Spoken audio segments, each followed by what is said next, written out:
nous parlons de détournement, oui. Abus de pouvoir. Il faut savoir, il est nommé vice-président par son peuple.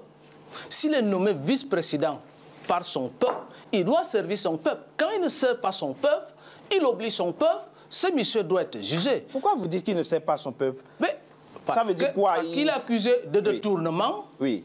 Quelles sont les preuves de la CORED? Nous avons les preuves sont simples. Quelles preuves, s'il vous plaît? L'avenir Fox a été acheté plus de 600 millions d'euros. Oui. Et quel est le salaire de vice-président de la Guinée équatoriale?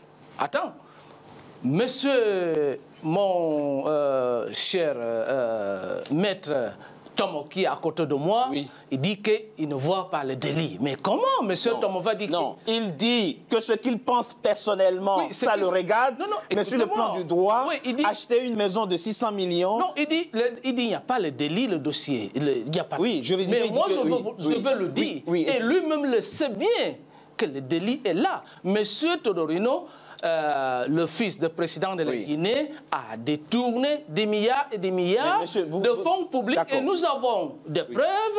L'immeuble de l'avenue Fox. Il y a l'avenue Fox, il y a Malibu, vous le savez très bien, aux États-Unis, on a saisi Malibu. Bon. Son avocat, M. Marcini et M. Maître Thomas, ont promis le 4 janvier qu'il y aura des témoins qui vont venir de la Guinée équatoriale. Le vice-président, selon eux, qui est le vice-président, parce qu'il n'est pas reconnu par l'ensemble des Équato-Guinéens, ils disent que le procès, ce n'est pas un procès civil, c'est un procès politique. Mais comment il dit que c'est un procès politique? Qui fait ce procès que c'est un procès politique? Il vient défendre l'immunité. Excusez-moi, excusez-moi. Non, ne nous dispersons pas. Parlons précisément. On est en train de parler, là, le maître a évoqué des arguments juridiques. Les jugements moraux, ce n'est pas l'objet de notre émission ici. On est sur le terrain du droit.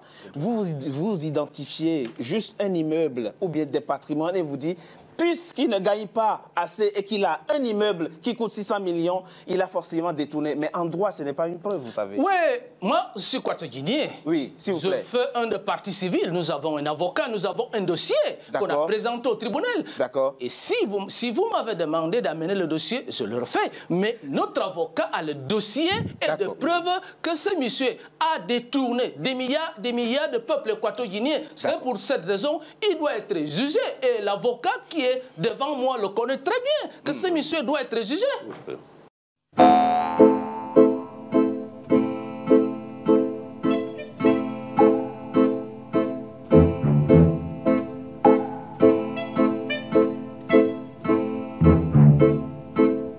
La défense, qui devait produire une dizaine de témoins équato-guinéens, n'a pas été en mesure d'en faire venir un seul pour dire tout le bien qu'il pensait de Todoro Ngoma Obiang.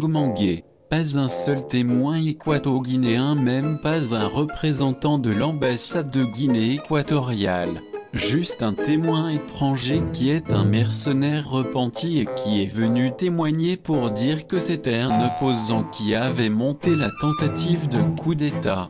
Il a avoué devant le tribunal qu'il n'avait aucune preuve de ce qu'il affirmait. Pas une seule personne n'a voulu témoigner pour dire et jurer devant le tribunal que Todoro Ngoma Obiang était un honnête homme. La justice appréciera.